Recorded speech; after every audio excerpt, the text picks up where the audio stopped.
네, 오늘 내용은 사실 원래는 그 윤성희 선생님 저번 강의한 다음에 한 15분짜리로 부가같이 붙여서 하려고 했었는데 시간이 따로 빠지는 바람에 뭐 이렇게 돼가지고 빨리 끝나면 좋겠지만 내가 원하는 대로 빨리 끝나지 않죠.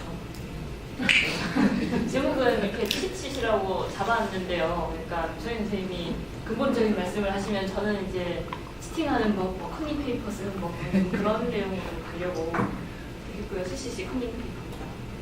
그리고 우리가 그 사실 의료 통계를 공부하는 방식이 이런 식이죠. 사실 의료 통계만 딱 전공한 사람은 한 명도 없고 처음에 이제 그 이렇게 책에다가 네임펜으로 이름까지 막 써가면서 열심히 공부를 했는데 이해를 했다고 생각했지만 뭔가 빠진 게 많았고 일주일쯤 지나면 이렇게 되죠.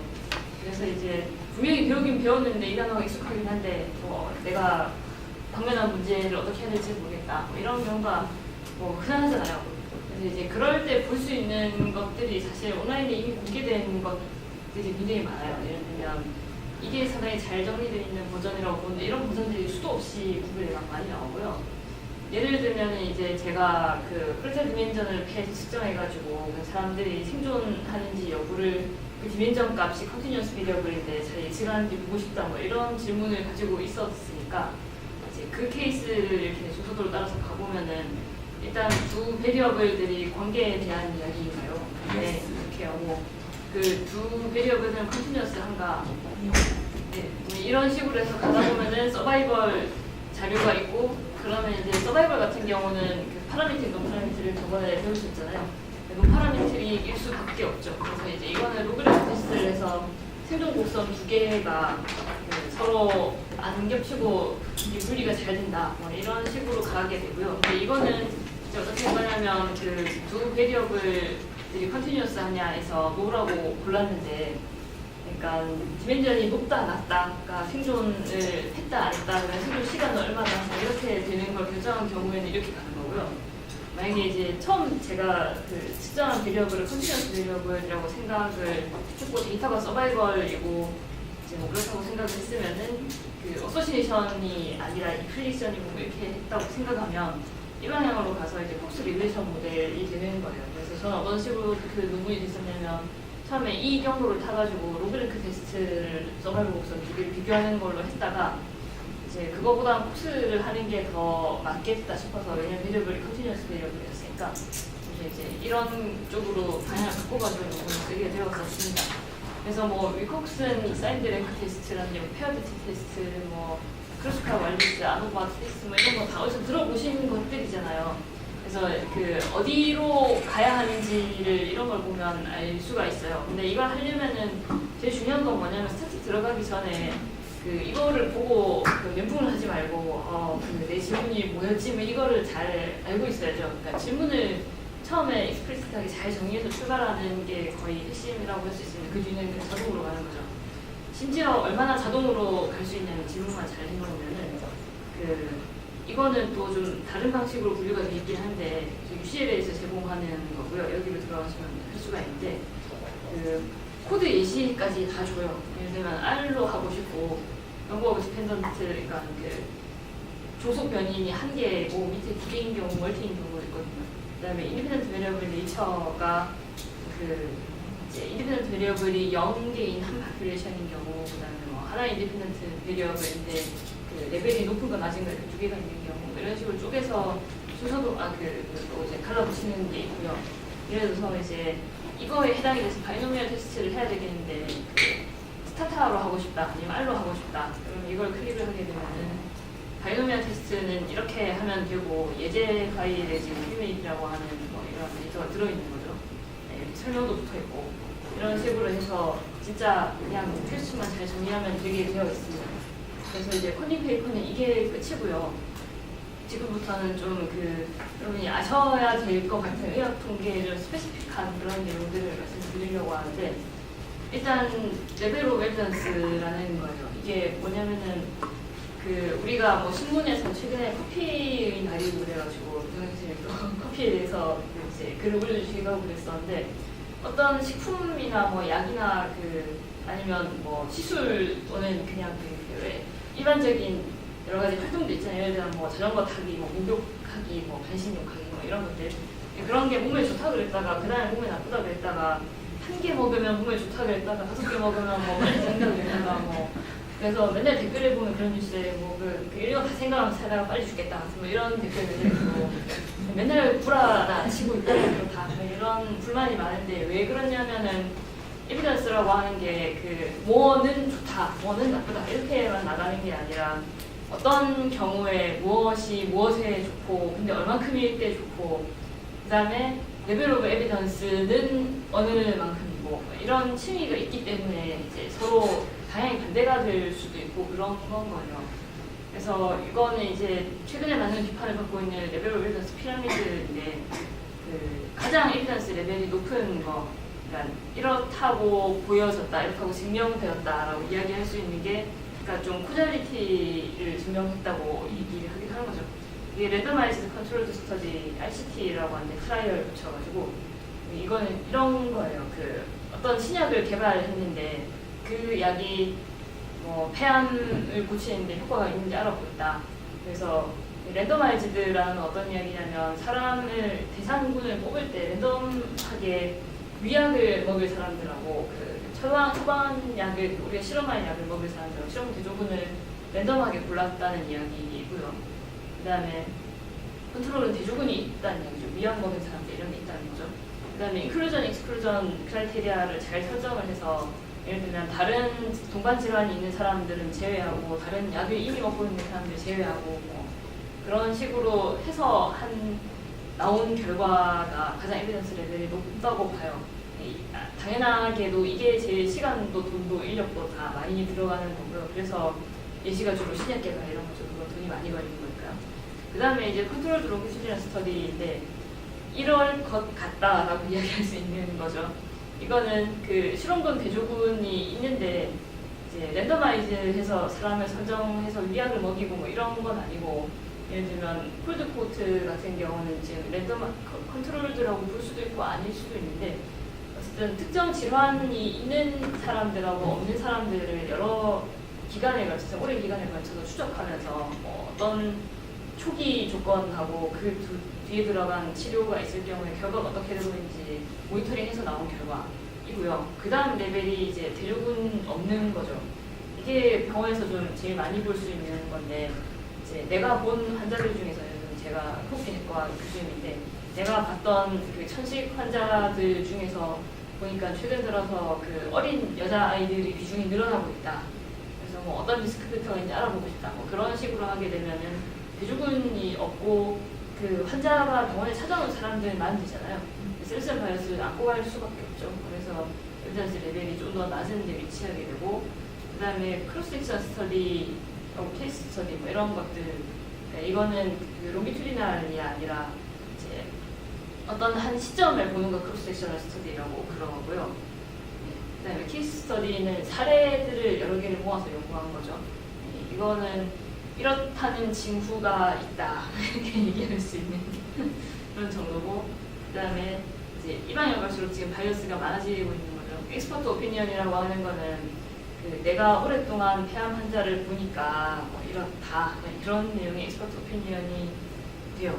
그 다음에 이것도 여러 명이 모여서 커뮤니티를 만들어가지고 그 여러 엑스퍼트가 어그리하기로 이렇다 하면 조금 더 레벨이 높다고 보고 이런 게 있고요. 이게 UK 에비던스 레벨이 있고 그러니까 영국 레벨이 있고 뉴질랜드 레벨, 미국 레벨, 뭐 유럽 레벨 막 여러 가지가 있는데 이제 이 스터디 디자인을 기준으로 분류하는 거에 안 들어있는 건 뭐냐면 익스터널 밸리디티는 지금 안 들어있는 거고 이건 인터널 밸리디티를 어떻게 없앨 수 있도록 조정을 많이 힘드냐 하는 방향이 윗방향인 거고 익스터널 밸리디티는 그 이제 리얼 월드하고 실제 부딪히거나 비교를 하면 어떠냐는 거거든요.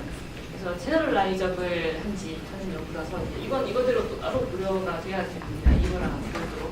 스터디 디자인이 RCT면 좋고 크로스 섹션은 나쁘고 뭐 그런 건 또 아닌 거예요. 그 다음에 노트 랜더마이즈드 스터디면 이제 스터디 디자인을 많은 저널들이 그 제목에 아예 그 논문을 받을 때 매니스크립트 제목에 그 스터디 디자인의 종류가 뭔지 써라라고 시키고 있는 저널들도 있거든요. 그래서 이제 보면은 크로스 섹셔널 스터디 땡땡 해가지고 무슨 질환에 있어서 뭐 이런 식으로 논문 제목이 나가게 되는데 이제 uncontrolled, non-randomized라는 말을 누가 일부러 자기 논문에 쓰고 싶은 사람은 별로 없어요. 별로 자기도 보면은 이제 내 연구를 폄하하는 기분이 들잖아요. 사실이라고 하더라도.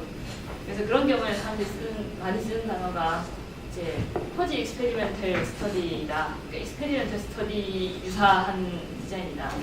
그 다음에 observational 스터디다. 이렇게 이야기를 하고요. 그 다음에 코릴레이션을 본 스터디가 포괄은 아니고 이런 식으로 써왔으면 랜더마이즈는 못했다는 이야기고 이렇게 생각을 할 수가 있습니다. 그래서 영국 레벨이 제일 촘촘하고요. 이런 식으로 국가마다 레벨을 많이 나눠놓고 있는 이유는 뭐냐면 이걸 진료 지침에 쓰려고 그런 거예요. 그러니까 에비던스 레벨이 높은 그 어떤 스테이트먼트를 가지고 프랙티스를 하면은 그거는 뭐 국가나 보험에서 보전을 많이 해주거나 좀 더 쉽게 해주는 거고 이게 낮으면 이제 훨씬 덜 그렇게 되는 거죠. 그래서 국제 표준이 있을 법도 한데 나라마다 각기 다른 게 이제 나라마다 보험 체계가 다르고 제도가 다르니까 이렇게 되는 겁니다. 그래서 이제 여기서 그게 나던 이제 CEBM이라고 하는 데서 가지고 온 건데요. 스터디 디자인 자체만 가지고는 이게 스트롱하다, 위크하다 뭐 이런 식으로 절대 이야기를 할 수가 없고 모든 것은 퀘스천에 디펜던트하다. 그러니까 어떤 스터디는 어떤 퀘스천은 예를 들면 이제 effectiveness죠. 그러니까 이 약이나 시술이 워크하는가? 그다음에 A는 B보다 좋은가? 뭐 이런 질문이면 아까 예를 들어서 설명한 것 같이 랜덤마이즈 RCT가 제일 좋은 거고 그다음에 이제 대조군 있는 롱티튜디널이 좋고 뭐 이런 식으로 그리고 퀄리테이티브에는 좀 인기가 없어지고 이제 그런 건데요. 만약에 어떻게 워킹하는가 하는 질문이 되면 이것도 안 중요한 질문은 아니잖아요. 근데 이거는 이제 RCT로 애초에 할 수 있는 종류가 아니죠. 그러니까 이 약이 작용하는 메커니즘이 알고 보니까 이게 폐암에 작용을 잘하는 이유가 세포 분열을 뭐 이렇게 모디파이드 해가지고 이런 연구는 이제 퀄리테이티브나 크로스 섹셔널이 더 적합하게 되는 거고요. 그러니까 이제 서로 상호적인 관계가 될 수가 있겠죠. 그다음에 그 어떤 상황에서 그러니까 그 RCT 같은 경우는 랜더마이즈 해야 되고 일반 인구에 대한 거 제너럴 일반 인구에 대해서 할수록 좋은 건데 그 예를 들면 이제 어떤 약은 나이가 많은 남성한테서만 주로 효과가 있다. 아니면은 무슨 테스트를 해서 양성이 나온 사람들한테만 주로 효과가 있다. 아니면 이제 무슨 수술을 했는데 실패한 경우에 이게 좋다. 그런 것들이 있을 수 있잖아요. 이거는 이제 그 N수가 적고 그 스터디 디자인이 좀 바이어스에 약하다고 하더라도 이 방향이 더 잘 할 수 있는 이쪽 방향이 더 잘 할 수가 있는 거죠. 세이프티 같은 경우는 이제 모든 레벨에서 사실 다 필요하다고 이야기를 하고 있고요. 네, 뭐 acceptability, prevalence, 뭐 appropriateness 뭐 이런 식으로 개념을 나눠가지고 질문 타입에 따라서 evidence 콘텍스트는 RCT를 못해요? 네? 콘텍스트요? 네. 이거 RCT는 제너럴라이즈된 인구에 대해서 하는 건데 서브로 원어레시스는 그러니까 RCT 한 다음에 하는 것 같은 그런 느낌이에요. 이거 리얼월드 에비던스 얘기하시나요, 오늘은? 안 들어가 있죠. 네? 그러면 RCT의 문제가 뭘 것 같으세요? RCT가 정가의 보도처럼 얘기를 여태까지 해왔는데 이제 문제가 있어요. 예, 그 내용이 뒤에 나오는데 네. 아무튼 네. 아니요. 뭐 뒤에 나오면 거기서 얘기합시다. 네. 그게 이제 그래서 리얼월드 에비던스 얘기가 요즘 나오고 있거든요. 네, 너무 스트릭트한 인클루전, 익스클루전 그 크라이테리아를 하면 과학적으로 이게 에피커시가 있다, 그러니까 효능이 있다 없다를 구분하는 데는 그런 게 필요한데 이제 거꾸로 예를 들면 동반 질환 있는 사람은 익스클루드 하는 게 상식인데 RCT에서는 근데 실제 고혈압 같은 경우는 예를 들면 세상에 고혈압이랑 동반 질환 없는 사람이 더 적을 것 같은데 그런 리얼월드랑 매칭 안 되는 면들이 있죠. 이제 그런 것 때문에 observation 스터디가 상호적으로 작용해야 된다. 또 그렇고 이제 RCT 스터디 디자인이 일단 세상의 복잡도를 반영하지 못하고요. 첫 번째. 두 번째는 너무 비싸고 너무 느리고 그래서 RCT 하고 나서 나온 결과에 에비던스 다음 약들이 나오거나 다음 근거들이 나온다는 거죠. 그래서 이제 RCT가 오히려 이제 의학의 발전을 막고 있는 부분도 있다는 거죠. 그래서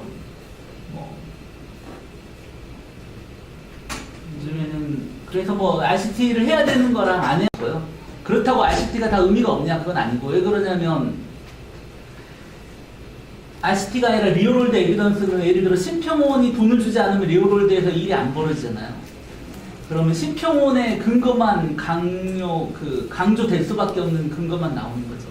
RCT를 하려면 이제 심평원이 돈 주지 않는 어떤 그 외부의 것도 우리가 하이퍼테시스 세워가지고 할 수 있는데 있는 것만 하면은 뭐 현실에서 치료하지 않는 데이터는 우리가 얻을 수 있는 방법이 없으니까 그래서 이제 그 두 가지를 잘 구분할 필요는 있고 어쨌든 그렇습니다. 빅데이터랑 뭐 이런 거랑 이제 인공지능이 붙으면서 요즘 이제 RCT랑 컴패러블한 다른 에비던스도 봐야 된다. 뭐 이게 이제 FDA 입장이죠. 뭐. 그리고 이제 그 빅데이터 연구 같은 경우는 앞에 나왔던 이 하이라키하고 별도의 새로운 엔트리라고 볼 수 있겠죠. 이 피라미드에 들어가지 않는. 그래서 이제 뭐 그 근거 수준을 우리나라에서 어떻게 쓰고 있는가. 그래서 COPD 진료 지침의 예를 볼 것 같으면 높은, 보통, 낮은, 매우 낮은 그냥 전문가의 의견일 뿐임 이런 식으로 쪼개놓고 있고요. 그 다음에 권고 강도라고 하는 게 따로 있어요. 강한 권고, 약한 권고 뭐 이렇게 있는데 강한 권고는 어지간하면 그냥 이렇게 하세요인 거고 약한 권고는 그 환자하고 이야기해보고 상황을 잘 살펴본 다음에 생각해보자. 약하게 권고한다. 그런 내용입니다. 예를 들면 COPD 환자에서 예방 흔적 목적의 항생제는 권고하지 않는다. 그러니까 그 아직 뭐 폐렴이 생기지 않았는데 항생제를 처방할 것으로 권장 안 한다. 이런 건데 이건 근거 수준은 보통에 해당되고, 그러니까 지금은 그렇게 생각하지만 나중에 추가 연구를 하면 또 마음을 뒤집을 수도 있다 생각을 그런 정도로 근거를 갖고 있다는 거고, 권고 강도는 대신에 강함입니다. 어지간하면 그냥 항생제 쓰지 마라 뭐 이렇게 되는 거죠.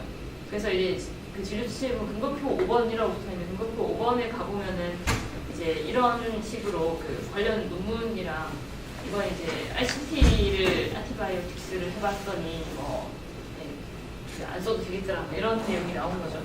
그래서 이런 식으로 진료 지침이 구성이 돼 있고요. 이런 거를 이제 몇 년에 한 번씩 업데이트를 하는 게 교수님들이 하시는 일이더라고요. 그래서 다른 예시들을 볼 것 같으면 안정 상태에서 그 저산소증이 있는 환자들 같은 경우는 그 장기 산소 치료를 하면 생존 연속에 도움이 되니까 이거는 근거 수준은 중간이지만 아주 강하게 공부한다 이런 거고요. 왜냐하면 안 할 이유가 별로 없고 그 근거가 아주 높지 않더라도 권할 만한 일이잖아요. 네, 비싸냐, 경제력, 그리고 유해도, 그리고 뭐 믿음 뭐 이런 거 들어 있는 거죠. 네. 소사이어티의 믿음, 뭐 엑스퍼트들 뭐 10명이 모여서 이제 오라클, 온탁에 모여가지고 서로 얘기하는 거죠. 그래서 손들어서 이거는 강하게 이러면 이제 다 따라야 되는 거죠. 좋든 싫든. 네네, 뭐 우리가 굉장히 잘 금연하면 좋다. 뭐 이거는 근거 수준은 높고 공공하고도 강한 거고요. 인플루엔자 백신은 맞는 게 좋다. 이거 근거 수준 높고 공공하고 강함인데 필요 부균 백신은 근거 수준은 낮은데, 그러니까 그 RCT 같은 걸로 증명이 된 건 아닌데 권고 강도도 좀 약하고 맞고 싶어 하면 마치고 아닌 말고 뭐 그런 정도라는 이런 식으로 있습니다. 다른 질환들은 또 체계가 다르던데요. 뭐 이렇게 비슷하게 되어 있을 거라고 생각합니다. 그래서 이제 이거는 콘서트 다이어그램 예시인데 RCT 같은 경우는 그 인위적을 한, 그러니까 이 테스트에 맞는 사람들을 평가를 해가지고 인루를 시킨 다음에 그 중에 익스클루전 크라이테리아를 줘가지고 익스클루드를 시키고 랜더마이즈를 해서 그러니까 누가 대조군으로 가고 누가 실험군으로 갈지 랜덤 결정을 한 다음에 여기서 이중 맹검을 한다라고 이야기하면은 이 단계에서 연구자나 환자들하고 인터랙션을 직접 하는 사람들도 자기가 위약을 주고 있는지 그 실험약을 주고 있는지 모르는 거고 환자는 당연히 몰라야 되고요. 그게 이중 맹검 랜덤마이즈고 그냥 랜덤마이즈를 하기도 합니다. 그다음에 이런 식으로 해가지고 중간에 그 인터벤션을 안 받는 사람도 있을 수 있고 뭐 여러 가지 이유로 팔로우를 못했거나 뭐 분석을 못했거나 아니면 예를 들면 이제 뭐 CT를 찍었는데 CT 영상을 뭐 어떻게 날려먹었다든지 뭐 이런 이유들이 있을 수 있잖아요. 근데 이유를 써가면서 어디서 무슨 이유로 얼마나 사람이 들어들었는지 뭐 이런 다이어그램을 특히 그 메디컬 저널 중에서 임팩트가 높은 저널 같은 경우는 RCT로 마약은 뭐 인지행 이런 것 같은 경우는 이게 피규어 1이 돼야 된다고 그냥 뽑아놓고 있는 경우도 있어요. 그 공학 논문 쓸 때는 이제 인클루전, 익스클루전을 우리가 잘 안 하고 이미 이제 저희 랩 같은 경우는 COPD 코트라고 뭐 정상 20명에 뭐 COPD 중증도가 골드 크라이테리언 1, 2, 3, 4 10명씩 해가지고 60명을 이제 콜드 코트에서 예쁘게 모아놓은 데이터들이 있거든요. 어찌됐든 그걸 쓰더라도 인클루전, 익스클루전 크라이테리어가 있어요. 그 논문에 대한. 그래서 그거를 가져다가 붙여야 돼요. 그냥 뭐 60명 받았으니까 여기서부터 시작이다 이렇게 생각하시면 안 되고, 또 한 가지는 요즘 계속 이제 리뷰어들 코멘트들이 오던데 IRB 웨이브 됐다든지 IRB를 받았다든지, 우리가 하는 연구, 특히 논문을 하는 연구는 다 IRB 받은 거기 때문에 무조건 써야 되는데 IRB에 대한 입장이 없다고 막 리젝으로 막 날라오거든요. 뭐 하다못해 초록도 요즘 초록이 IRB 어찌됐든 써긴 써야 되고요. 그래서 특히 이제 논문 처음 쓰신 분들은 인클루전, 익스클루전, IRB 여부를 꼭 쓰고 뭐 저기 체크를 이제 계속 할 건데, 여태까지는 뭐 공학 저널에는 꼭 안 써도 됐었는데 요즘에는 점점 이제 문제가 되더라고요. 그리고 이제 이렇게 실험이라기보다, 그러니까 전산상의 실험을 할 때 어떤 데이터를 익스클루드 시키거나 임의로 버리거나 포함 안 시키거나 그렇게 할 때 왜 그랬는지 이런 다이어그램으로 정리해서 다른 사람들한테 공개를 딱 해버려도 괜찮다는 생각이 들지 않으면, 그러니까 내 맘대로 뺐는데 나중에 이렇게 쓰려니까 뭔가 말이 좀 앞뒤가 안 맞는 것 같고 왠지 부끄럽다 이렇게 되면 뭐 잘못하는 거예요. 그러니까 애초에 이런 걸 만들어 가면서 사람을 빼면 이제 숫자를 이걸 업데이트 해가면서 그렇게 하셔야 되는 게 정도입니다. 안 그러면 이제 논문 쓸 때 실컷 그 연구 다 해놓고 논문 못 쓰는 일이 생길 수가 있죠. 그래서 그거 수준이 낮고 뭔가 잘못된 예시를 하려고 제가 이상한 데이터를 들고 왔어요. 우리 MIR의 연락처 그 엑셀 파일을 보면 생일이 있잖아요. 그래서 이제 이거를 언컨트롤드이고 크로스 섹셔널이고 observational하고 스몰 샘플 사이즈라서 드리프트에 취약한, 그러니까 그냥 우연에 취약한 이런 연구라고 할 수 있는데, 그 월별 수생자 수를 59명, 데이터가 있었던 59명에 대해서 이렇게 해보니까 이거는 이제 2000년 월별 수생자 수거든요, 빨간 선은. 근데 그거 대비 3월생이 적고 2월생이 너무 많더라는 거예요. 그래서 특이하네. 이건 날짜도 작은데 뭔가 이목이랑 상관이 있네 우리. 저기 학교 문제 때문에 그런지 하루 일찍 1년 먼저 보면 돼요. 그러면 빨간 선도 그래야죠. 근데 우리가 9학년 그죠? 우리는 이제 연구자들만 모여 있으니까 내추럴 파퓰레이션이랑 다를 수 있죠. 공부에 관심 있고 부모들이 공부에 관심 있는 사람들이 굉장히 많아요. 애들 일찍 보내려고 3월 태어났는데 2월 바꾼 거지. 설마 그거는 분만 촉진제나 이런 걸로 날짜 아니야, 내가 성격을 바꾸는데요. 내가 원래 3월에 태어났는데 얘가 일찍 태어났는데 이제 그래도 옛날에는 그렇게 되게 많아요. 네, 운동할 때 이제 그렇게 하는 거예요. 글쎄. 그래서 서울 때가 생년 요즘에는 오리수도 그렇죠. 옛날에는 됐어 이게. 생년 오리수도 중요하니까. 이제 이걸 정확하게 하려면 사실 2000년이 아니라 우리 연구실 사람들 출생 연도를 알아내서 그 연도별 월별 출생 확률을 계산한 다음에 그걸 다 더해가지고 확률 밀도 함수를 그려야 했겠죠. 근데 우리 일단 이 데이터가 우리 생년월일이 양력이에요? 다? 양력이죠. 진짜? 다 양력으로 올려요? 음력으로 올린 사람 없어요? 저번에 다 중등으로 올린 거 아니에요? 그러니까 저게 확실히 하여간 뭐 아니 저 빨간색도 다 중등으로 기준이 되잖아요. 다 주민등록을 한 게 아니고 그냥 등록을 해놓으셨어요? 아니 각자 자기가 낸 거를 그냥 써놓은 거 아니에요? 그래서 제가 이해한 바로는 이게 하여간 뭐 생각할 수 있는 에러는 어디서든 나온다는 거. 당연히 상식으로 양력이라고 생각할 수 있지만 누구는 음력을 올려놓을 수도 있잖아요. 음력? 네, 음력이잖아요. 보세요. 네, 그게 내 2월이니까 음력. 아니요 4월이요. 그럼 전혀 관계없어요. 이걸 가지고 온갖 이제 통계를 잘못 돌릴 수 있는 종합병원 같은 예시를 만들 수가 있는데, 아까 이제 이미 여러 가지 예시가 나왔고, 예를 들면 이게 우리 연구실 생일 같은 게 아니라 이게 뭐 어떤 생물에서 나온 데이터고 제가 뭐 외계에서 온 대학원생이다 그러면은 이거를 보면 이거 뭔가 데이터가 신호가 있다, 이거 잘 연구해가지고 박사학위 논문 써야 되겠다 이렇게 생각할 수가 있잖아요. 그래서 이제 2월임과 3월임을 카테고리컬 변수로 놓고 이제 전체랑 이게 왜 언컨트롤드예요? 이거는 대조군은 없잖아요. 대조군이 대한민국 월별 출생자가 아니에요? 그러니까 일반 인구 이거를 대조군으로 볼 수도 있긴 한데 뭐 저희 예. NS는 없습니다. 저는 저게 대조군이라고 생각하니까 통계적인 차이가 나온 거잖아요. 네. 사실 이거 복사표 제가 테스트 안 해보고 그냥 예를 들어서 이렇다면 하고 그냥 붙이면 3월은 안 나올 가능성이 많겠죠. 4명 정도는.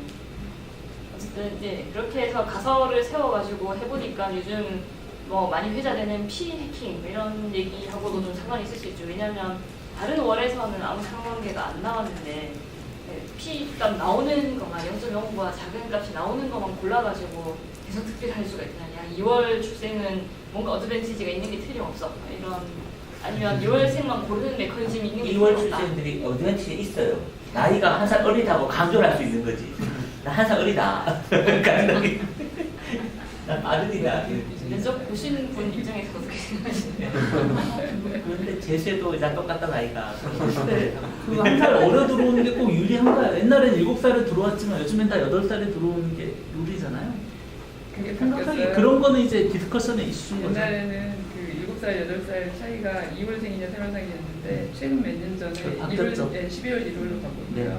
그것도 그다음에 그렇고 이거를 알고 싶으시면 비슷한 어떤 환경에 미국은 이제 그게 학기가 9월에 시작하잖아요. 8월 말이나 그때도 그 경계에 뭔가 문제가 있는가 그런 걸로 비슷하다고 하면 2000년 대한민국 월별 출생사를 하지 말고 저 법이 바뀌었을 때 한 1990년도, 1980년도에 월별 출생사 보면요 차이가 있을 거예요. 100%. 쓰고 있죠. 네, 있어요. 제 친구들 중에 그 한 살 어리다고 굉장히 강조하는 데도 되게 많은데 나하고 한 6kg밖에 차이 안 나면서 이렇게 한 살. 이거는 본인의 개인의 경험을 말에 있어요. 전문가예요. 이게 전문가예요. 40년을 살아온 전문가예요. 여기 이제 그 아까 음력 이야기, 박정현 선생님 이야기 같이 너무 스트릭트한 그 셀렉션, 익스플로전 크라이테리아 뭐 이런 이슈도 생길 수가 있는 게 이거를 하다 보니까 조사를 해보니까 음력을 입력했는데요 이런 사람들이 있었다. 그래서 그 사람들을 제외하게 되면 그게 연구윤리 위반은 아닌데 임의적 데이터 상태일 수도 있고 아닐 수도 있는 그런 경계에 올라가게 되고 사람 수가 더 줄어들죠. 그다음에 주민등록상 생일이랑 실제 생일이 달라요. 이렇게 리포트하는 사람들이 있고 그런 문제가 더 복잡하게 되는 거죠. 그래서 뭐 이거는 그냥 예시였고요. 이제 이게 되게 좋아하시네요, 생일. 이게 이제 최근이라고 한 며칠 전에 AJRCCM에 나온 그 퍼스펙티브 기사인데 전문가들의 중지 같은 거라고 할 수 있죠. 그 observational study를 무시하지 마라 같은 뭐 그런 내용이고요. 소제목이 좀 이렇게 뽑았죠. 궁금하지만 무서워서 못 물어보는 것 이렇게 돼 있는데 이제 맨 처음에 그 파이만의 말을 인용을 하고 있고요. 어떤 무엇인가가 참인가 거짓인가를 하는 게 아니라 그 certainty 디그리가 다른 것만 알 수 있을 뿐이다. 그래서 이거는 뭐냐면은 observational study하고 랜더마이즈드 그러니까 ICT가 서로 일치를 안 할 때가 있잖아요. 예를 들면 어떤 약을 쓰면 좋다고 ICT에 나왔는데 그 observational study에서는 그 효과가 없다 나오는데 거꾸로 나오는지 그럴 수가 있잖아요. 그럴 경우에 뭘 지켜야 되는지 한 체크리스트 같은 건데 일단 질문이 같으냐라는 걸 먼저 생각해봐야 된다. 여기서 99% 사실은 같은 질문이 아니라는 걸 알게 된다. 이렇게 이야기를 하고요.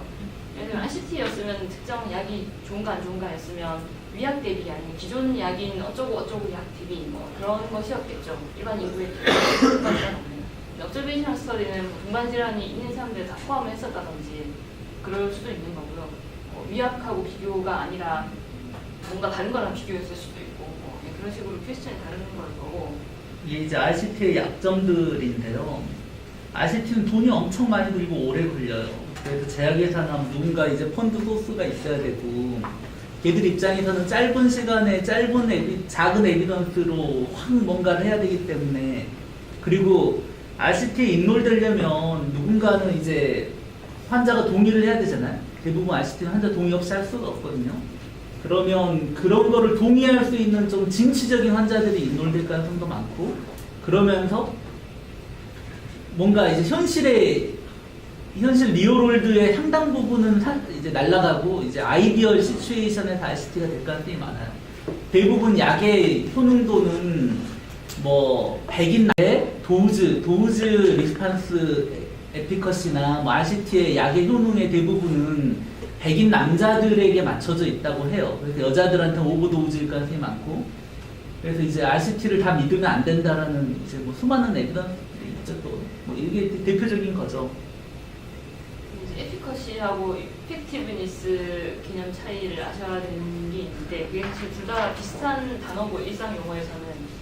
근데 이제 메디신에서는 다른 얘기하는 게, 에피커시는 약이라고 하면 효능을 얘기하고 이펙티브니스 효과를 얘기하는 거거든요. 그러니까 약이 그러니까 컨트롤된 시츄에이션에서 이상적인 환경에서 효능이 있는 게 확실하다, 리액티브 뭐 이런 게 에피커시가 얼마이고 이펙트 사이즈 얼마다 뭐 이렇게 얘기를 할 수 있는 거고, 이펙티브니스는 그 치료가 그 리얼월드에서 효과가 얼마큼 있는지, 그러니까 호잘인지 뭐 원리가 뭔지 그런 거 모르더라도 예를 들면 영국 전체 인구에 대해서 어떤 약을 쓰게 되면서 이펙티브니스가 얼마 이펙트 사이즈로 나타나는 것을 확인했다, 뭐 그런 식의 연구가 상호적으로 가야 된다는 거죠.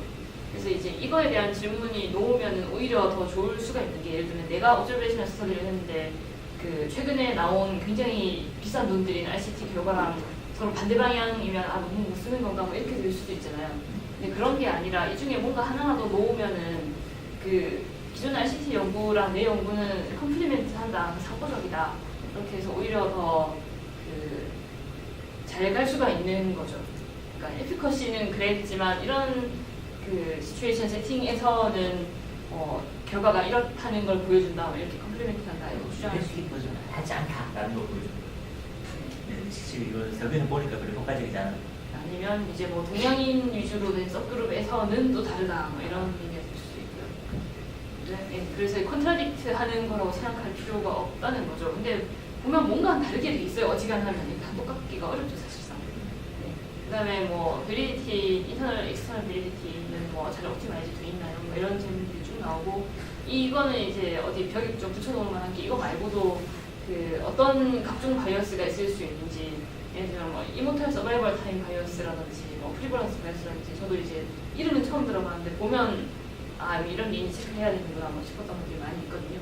이모탈 서바이벌 타임은 뭐냐면은 특정 병으로 하스피탈라이즈 된 다음에 어떤 치료를 받은 사람들하고 안 받은 사람들을 비교한다고 했을 때, 치료를 어떤 메디케이션을 받았다고 치면 안 받은 사람들은 그 하스피탈라이즈 된 때부터 어느 순간에든 죽을 수 있는 거잖아요. 근데 이제 처방을 그 후에 3일 뒤에 받은 사람들 같은 경우는 그 처방을 받을 때까지는 이모탈이에요. 왜냐하면 죽었으면 처방 받을 수가 없으니까.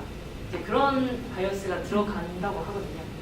그래서 사실 컨트롤을 해야 되고, 그래서 이 사람들이 제안하는 거는, 옛날에는 이제 하이라키가 그 RCT의 베타 어널리시스가 제일 좋고, 그 다음 RCT고 어저베이셔널이고 뭐 이런 식이었는데, 그게 아니라 RCT하고 그 observation 스터디가 서로 보완해가지고 다 같이 지지하는 결과가 제일 좋은 거고, 그 다음이 이제 이거 순서대로고 이렇게 해야 되지 않겠냐. 그래서 observation 스터디를 여기서 빼가지고 위로 그 묻혀서 올린 거죠.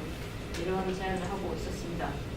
그 다음에 이제 그 재현성, 강건성 이런 얘기들을 많이 하게 되는데요. 뭐 우리가 어떤 측정 방법을 개발했거나 진단 방법이거나 뭐 의료기기를 개발했거나 그럴 때 로부스트니스를 이야기를 하게 되고, 내 방법이 로부스트하다, 약간 이 특이한 세팅이나 뭐 환자군에서만 워킹하는 상황에서 워킹하는 게 아니라 좀 범용적으로 워킹하기 때문에 좋은 거다, 뭐 이런 주장을 하고 싶게 되는데, 로부스트니스라는 단어가 과학이나 공학 일반에서 되게 많이 쓰이고 있는데, 알고 보니 분야별로 다 정의가 제각각이더라고요. 컴퓨터 사이언스에서는 그 이제 어떤 프로그램이나 애플리케이션을 만들었을 때 사람들이 그 이상한 입력값을 주거나 뭐 온갖 생각하지 못하는 에러가 생겼을 때 그거에 잘 에러 바운딩을 하고 있는지 뭐 이런 걸 얘기하는 것 같고, 그다음에 이제 생태학에서도 또 어떤 유전자가 진화적 퍼투베이션에 로부스트한지 안 하는지 보는 이런 게 있고, 이제 제가 있었던 분야에서는 네트워크가 이제 복잡한 네트워크가 있으면은 노드나 링크를 임의로 딜리트하는 그런 퍼투베이션이 들어온다고 했을 때, 그거에 얼만큼 네트워크 프로퍼티를 유지한 채로 버티는지 하는 그런 메저도 있고요. 그다음에 다이나믹스 측면에서는 서킷앤 리듬 오실레이션을 만들었던 다이나믹스가 있잖아요. 근데 그 유전자들이 얼마나 퍼터베이션을 얻어맞았을 때까지 제대로 서킷앤 리듬을 유전자 할 수 있느냐 이런 것들인데 사실 로부스트하다라는 말은 무조건 틀린 말이에요. 왜냐하면 그 무엇에 대해서 어떤 성질을 로부스트하게 지키는가 이 세 가지가 정의가 안 되고 그냥 로부스트할 수는 없거든요. 예를 들면 아까 서킷앤 리듬이라고 치면은 서킷앤 리듬이 24시간 주기로 어떤 단백질의 양을 늘리고 줄이고 하는 그 성질이 무엇에 대해서라고 하면 이제 뭐 온도가 바뀌는 플럭추에이션 하는 것에 대해서라든지 아니면 햇볕이 자극으로 주어지는데 햇볕이 없는 상황에 대해서라든지 뭐 그런 식으로 상황이 정의가 돼야 되고 당연하지만 대부분의 시스템들은 특정 상황에 굉장히 로부스트하게끔 적응시켜 놓으면 예를 들면 이제 온도에 로부스트하게 되면 햇볕 같은 거에는 또 약하게 되고 그런 식으로 막 컴프로마이즈가 돼요. 그래서 모든 것에 로부스트한 시스템은 없는 거죠. 그래서 이제 저 같은 경우는 그 다이나믹스하고는 상관없고 이제 크로스 디멘전을 그러니까 사이즈 베이스 엠피시마시빌리티 인덱스라고 적어놨죠. 이제 이 방법이 그 환자들이 CT를 찍었을 때 브레스홀드 레벨, 그러니까 인스피레이션 한 채로 가만히 계세요라고 했을 때 들이마신 레벨이 사실 사람마다 매번 측정마다 컨트롤하기 힘든 바이어스, 아니 컴파운딩이잖아요. 근데 그 컴파운딩에 로부스트하다라고 주장을 하려고 그래서 이제 클리니컬 파라미터들하고 코릴레이션도 한다라는 게 이제 재작년에 쓴 논문이었거든요. 그래서 이제 로부스티니스를 보여주기 위해서 어떤 식으로 했었냐면은 그 기존에 로부스트하지 않다고 주장할 메저 같은 경우는 들이마셨을 때랑 내쉬었을 때 그러니까 극단적으로 그 호흡 레벨 조절이 안 됐을 때 이 정도씩 차이를 보였는데 새 메저는 차이가 뭐 있는 사람들도 있지만 대체로 별로 없어요. 그런 걸 먼저 보여준 다음에 이건 증명은 아니죠. 그다음에 이제 블렌드 알트만 플랫이라고 하는 걸 그려야 된다는 걸 이제 저는 이때 배워가지고 이제 처음 그렸어요. 그래서 이거는 그 기존 메저고 새 메저인데 그 민을 X축에 놓고 그 차를 그러니까 한 사람당이죠. 차를 썼을 경우에 이렇게 플러스 했을 때 그 뭔가 패턴이 나오면은 시스템에 에러가 있는 것이거든요. 그래서 이거는 그 맞다 아니다 그거를 기억한다 체크한다 이런 식으로 나오는 건 아니고 그림을 보고 이거는 막 망했어요 아니면 되겠어요 이렇게 판단하는 거거든요. 그래서 이건 보면은 그 가운데 선이 이미 그 이런 데 가 있죠. 그러니까 그 인스피레이션 차이가 이미 평균부터가 뭐 10%가 다르니까 이거는 안 되는 거고 패턴조차도 가지고 있는데 이건 일단 0에 잘 물려있고 뭐 분산도 패턴이 없다고 하기엔 좀 뭐한데 이 정도면 야 괜찮지 않냐 그 다음에 1.96 선 안에 다 어지간하면 들어오지 않냐 이렇게 주장하는 거죠. 그래서 이거 말고도 그 측정자 간 어그리먼트를 보는 방법이라든지 이제 측정자가 한 명일 때 여러 번의 똑같은 측정 간 어그리먼트를 보는 방법이라든지 뭐 그런 것들이 되게 세분화된 메저들이 있어요. 그런 거를 찾아보거나 뭐 자문을 구해서 하시면 되는데요. 그러면 이제 자문은 어떻게 구하냐? 물론 유성희 선생님한테 여쭤볼 수는 있는 수준이고 이거 자문만 받으려고 오신 분도 아니고 그래서 이제 가장 만만한 방법은 의학통계학과가 있어요. 의학통계학 교실이라는 게 3층에 있고요. 그 biostat.a.서울.kr 여기에 들어가게 되면은 이런 게 있어서 이제 그 로그인을 해가지고 교육을 받을 수도 있고 연구 지원 신청을 할 수도 있는데 이것도 이제 되게 층위가 다양해가지고 그 아직 연구 시작도 안 했는데 이런 가설을 가지고 연구를 하고 싶은데요 데이터 어디서 구하면 될까요? 이런 것부터 물어볼 수 있어요. 그래서 이제 뭐 공개 데이터면은 그 찾아서 정리해가지고 주실 수도 있고 이 의학통계학과 분들이 물론 그럴 때 돈을 받으시죠. 많이 받진 않습니다. 근데 이쪽은 좀 이제 저는 놀랐던 거는 그냥 자문을 해줄 때는 저는 어떤 것들을 찾아가냐면은 처음에 했던 분석이 이게 이런 방식으로 분석하는 게 맞는 거야 하고 의구심이 많이 들더라고요. 그래서 이제 통계학과에 가가지고 이렇게 하는 게 맞나요? 그러는 걸 물어보러 갔는데 2시간 넘게 설명을 해주시고 그건 뭐 자문이니까 돈 안 받는다고 그러시더라고요. 그래서 그런 식으로 의논도 할 수 있고 그 다음에 훨씬 더 뒷단에서는 논문을 써서 그 리뷰를 받았는데 이제 레프리들이 그 니네 통계 영업은 잘못했어. 이건 이렇게 하면 안 돼. 뭐 이런 말을 한 경우에 근데 내가 뭔 소리인지 모르겠을 수가 있잖아요. 리뷰어 말이. 그럴 때 리뷰어 레터랑 이런 걸 가지고 가지고 이게 무슨 소리죠? 이거 해결하려면 어떻게 해야 되죠? 이런 것도 인용을 할 수가 있습니다. 그다음에 교육 같은 경우는 뭐 이런 기본과정, 심화과정이 있는데 하면은 뭐 분지를 띄워놓고 있고요. 이제 곧 하죠. 13일 날 하고 또 15일부터 하나씩 하는데 이제 그냥 온라인으로 받을 수 있는 SPSS로 하는 뭐 기본 통계 뭐 이런 거는 온라인으로 그냥 동영상만 보면서 따라갈 수도 있습니다. 네, 그래서 이제 이거는 우리가 알아야 될 것 같은 내용들이 많이 들어있죠. 주제입니다.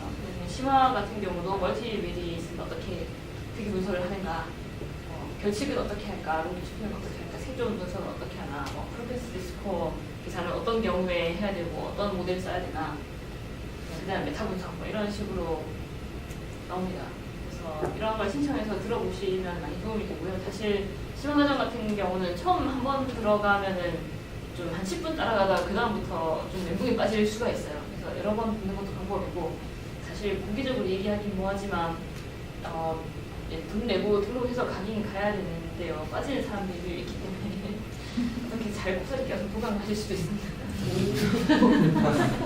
일단 통계 교실을 얘기를 하면 임상 연구는 크게 보면 에피데미올로지 연구예요. 그래서 이제 병원에서 하는 수많은 임상 연구들의 통계학적인 부분은 이제 통계학 교실 굉장히 잘하고 또 워낙 많은 경험을 가지고 있어서 굉장히 잘할 수 있고요. 저희가 하는 이제 에피데미올로지 연구, 저희는 이제 뭐 예를 들어 GIS를 붙여서 한다든지 이렇게 되면 이제 좀 달라지죠. 그럼 통계학, 물론 이제 거기서도 이제 정통 통계 기법을 쓰게 되면 자문을 구할 수 있지만 그 이상의 것은 저희가 공부해서 해야 되고요. 첫 번째. 두 번째는 이제 영상의 진단이나 뭐 ROC나 FROC나 뭐 JAFROC나 뭐 이렇게 막 이렇게 머신러닝으로 막 가면 오히려 우리가 공부해서 하는 게 더 빠를 수도 있어요. 정통 통계학하고 약간 다르거든요.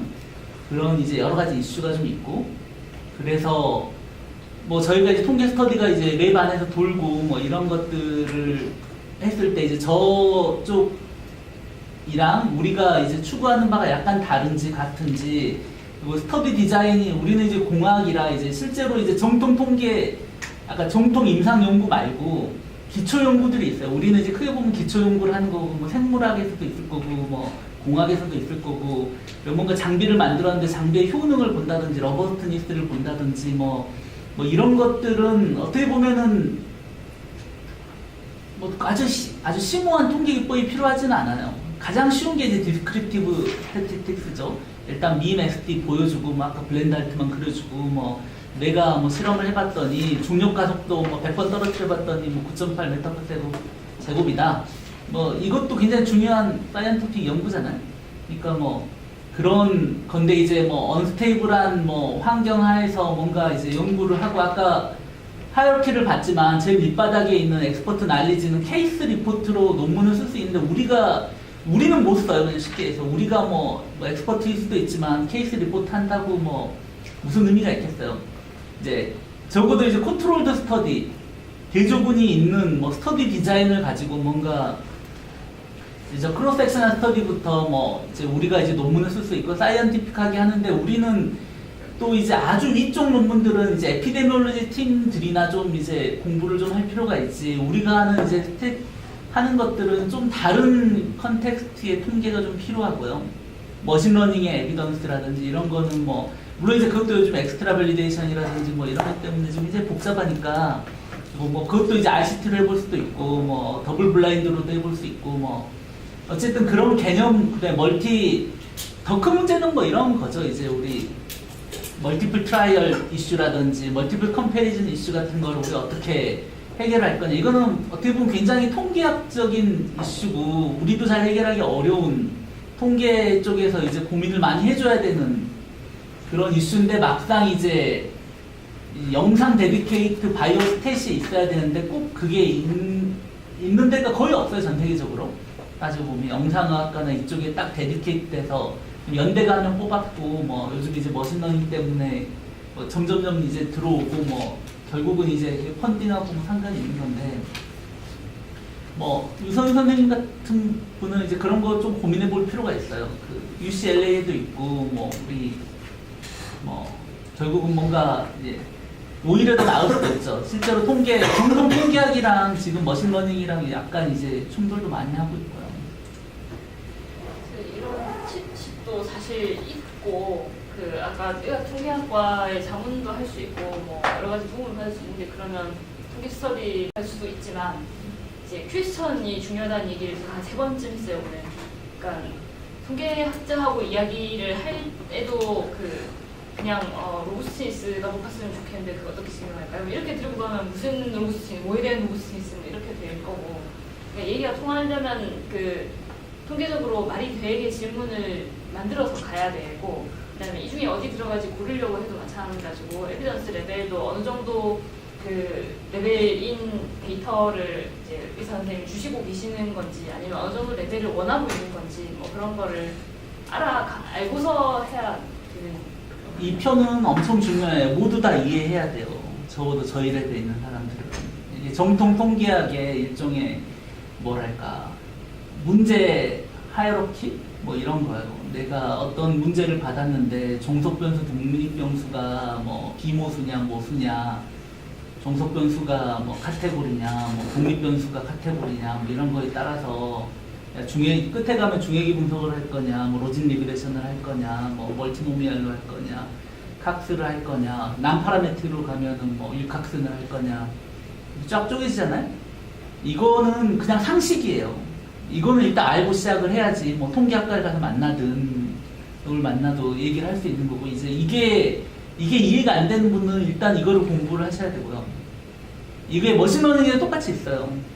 내가 지금 받은 데이터가 클러스터링을 할 거냐, 클래시피케이션 할 거냐, 뭐 프리딕션을 할 거냐, 뭐 디멘전 리덕션을 할 거냐도 거의 비슷한 컨텍스트로 그려져 있는데 어쨌든 그거를 이해하고 나서 베리에이션을 고민하는 거예요.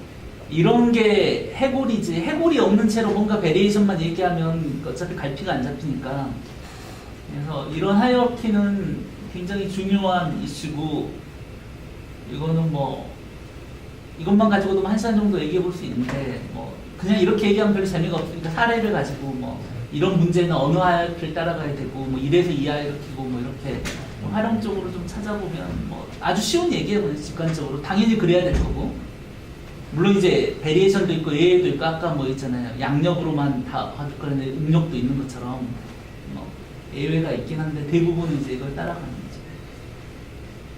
아까 이제 사례 한 가지만 해가지고 서바이벌 로그랭크로 간 경우하고 서바이벌 복수로 간 경우를 뭐 말씀을 드렸었는데 이제 가진 문제들을 한번 넣어보시는 것도 지금 있을 거예요.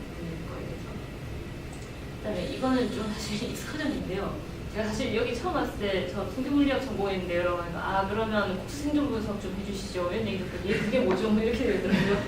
그래서 이제 통계라는 이름을 붙이고 있지만 통계학하고도 상관이 없고 의학 통계하고도 별로 상관이 없는 그러니까 상관이 없는 게 아니라 접점이 없는 뭐 이런 게 통계물인데 이건 어떤 문제를 다루고 있고 어째서 통계라고 부르는지 뭐 그런 거를 2페이지에 붙여서 3페이지인가 말씀을 그냥 짧게 드릴게요. 통계물리는 분류상으로 물리학 안에 통계물리학하고 연력학이 같이 묻혀져 있는 거고요. 왜 그러냐면은 연력학에서 뭐 우리가 일단 열이라고 하면 온도 뭐 이런 거 생각하는데 온도는 실제로 존재하는 게 아니죠. 프로퍼티일 뿐이죠. 그냥 분자가 하나 있으면 온도가 없죠.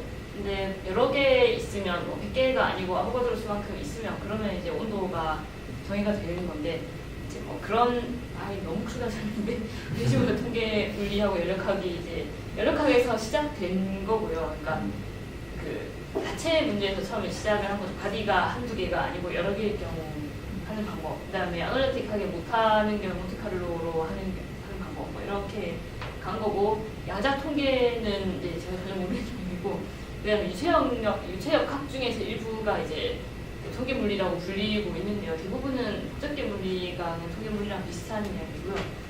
요즘은 이제 모든 사람들이 네트워크 지오리밖에 안 한다는 그런 불평불만이 많이 있죠.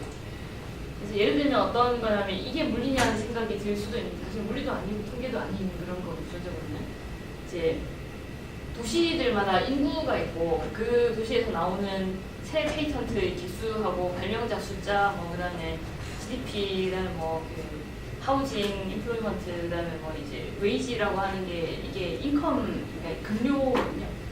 이런 것들을 플러스를 해보면 그 로그 스케일에서 파워로를 이쁘게 다 따르게 되고 온갖 여러 그 나라나 연도별로 보더라도 그다음에 이거의 기울기가 늘 1점 얼마가 나온다. 1.1에서 1.25, 1.24 이런 정도가 나온다. 이런 업저베이션이 2007년에 있었습니다. 그래서 뭐 파워로 따르는 건 사실 어떻게 보면 별로 신기한 건 아닌데 그럼 이 기울기는 뭘까? 뭐 이런 생각을 하게 되죠.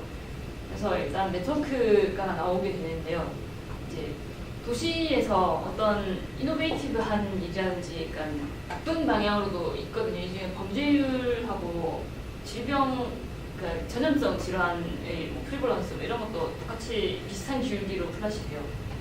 이제 이런 좋은 일이나 나쁜 일이 결국 어디서 나오는 거냐면 사람 한 명 한 명한테서 나오는 게 아니고 사람 간 인터랙션에서 나오는 거고 그래서 이제 사람이 인터랙션으로 연결된 풀리 커넥티드 네트워크로 생각하면 풀리 커넥트면은 여러 개 중에서 두 개를 골라서 연결하는 문제이기 때문에 이제 노드가 n개면은 이만큼 개수의 링크 수가 나오게 되죠.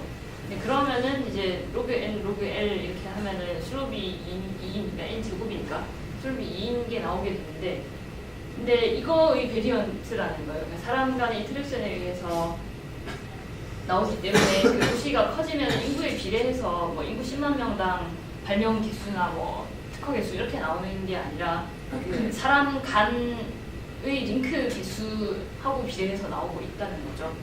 근데 이제 이게 이보다 작은 이유는 실제 소셜 네트워크에서는 모든 사람들이 제가 서울에 살고 있지만 서울 나머지 인구 모두하고 관계를 맺고 있진 않죠. 그래서 이제 스파이스 커넥트에 돼 있다. 뭐 이런 문제가 있고 그 다음에 인터랙션 인텐시티가 사람마다 다르죠. 예를 들면 이제 저는 우리 연구실 사람들하고는 강한 인텐시티를 가지고 있지만 오늘 그 버스에서 만난 분들하고는 약한 인텐시티를 가지고 있죠. 이런 것 때문에 컴프로마이즈 돼가지고 슬롭이 결국 1에서 2 사이 어디로 들어가게 되고 1에 가까워진다. 이런 게 그 통계 물리에서 요즘 하고 있는 아주 간단한 예시입니다. 그 다음에 덤바 넘버라고 하는 거는 한 5년 전쯤에 되게 유행했던 개념인데요. 그 우리가 페이스북에서 팔로워가 뭐 3,000명, 5,000명 이렇게 될 수가 있지만 실제로 이름하고 얼굴을 알고 기억할 수 있는 사람은 한 150명 정도가 한계라는 이 사람이 영장류학자거든요. 우리 뇌구조상 150명 이상 못한다는 거죠. 그래서 한 명 들어오려면 새로 예를 들면 이제 제가 연구실을 옮겼어요. 그래서 그 교수님이 내 덤바 넘버 150명에 들어오려면 기존 150명 중에 누가 나가야만 하는 거죠. 그 다음에 이제 150명만 있는 게 아니라 사실 층위가 있는데 그 5, 그 다음에 15, 45, 그 다음에 정확히 135거든요. 150이 아니라 30 곱해지는 그런 파워로 증가하는 레이어가 있어서 5가 나하고 이제 굉장히 가깝게 지내는 가족들이고 그 다음에 15가 뭐 저희가 좀 웃겼었는데 5는 내가 가장 힘든 일을 겪을 때 의지할 수 있는 사람이고 15가 그 자주 식사를 같이 하는 사람이고 45가 파티를 하게 되면 부르고 싶어지는 사람이고 그다음에 135가 얼굴과 이름을 기억하고 매치할 수 있는 사람이더라고요. 네, 이런 식으로 파워로가 나오고 뭐 왜 그러냐면 뭐 내가 어떻게 이런 식으로 요즘 이제 통계물리 연구가 이루어지고 있고요. 그럼 증명이 됐어요. observational process는 에비던스가 굉장히 낮은 것 같은데. 예를 들어 요즘 이제 증강현실에서 사람 보면 그 사람 얼굴이 보고 뭐 명함이 옆에 튼다든지 이렇게 되면 뭐 천명도 그냥 가볍게 네. 이게 기억은 할 수 있잖아요. 뭐 매칭은 안 될 수 있어도 근데 매칭을 해주는 디바이스를 가져다 쓰면 되잖아요. 덤버 넘버는 플렉서블할 것 같고 시간에 또 이제 이벤트에 굉장히 취약할 것 같은데요. 네. 뭐 예를 들어 뭐 결혼을 해가지고 뭐 새로운 가정을 꾸렸다든지 이러면은 협족에서 나가는 거고 또 이사됐다든지 뭐. 근데 아까 뭐 1에서 1.1 정도잖아요. 네. 0.0으로 떨어지는 애들은 네거티브한 거잖아요. 그렇죠. 도시 규모가 증가하면 오히려 인구당 페이턴트 수가 더 적어진다는 얘기였는데. 그러겠죠. 네. 근데 지금까지 그런 사례는 뭐 발견이 안 된다고 합니다. 덤바수 같은 경우는 본래 영장류학자여서 이 사람이 그 인간의 덤바수가 그렇다는 거고요. 침팬지는 어떻고 뭐 사람은 어떻고 이런 식으로 공부를 한 건데 최근에 SNS라고 뭐 이제 통신 기술이 발달한 걸 업데이트해가지고 그 우리 확장된 뇌잖아요. 휴대폰이나 인터넷이나 뭐 이런 디바이스, 앱 이런 것들이. 확장된 뇌는 훨씬 더 많은 수를 감당할 수 있다. 대신에 레이어가 계속 30 곱해지면서 그 135로 끝나는 레이어가 아니라 더 3의 근거는 뭔가요? 네? 3의 근거는 그거를 아직도 모르겠다. 그냥 경험적으로 왜 상식이냐? 네, 사람은 3인데 침팬지는 더 작고 왜 그러냐. 그거가 이제 이 사람 평생의 숙제라고 보더라고요. 매직 넘버 3야. 네.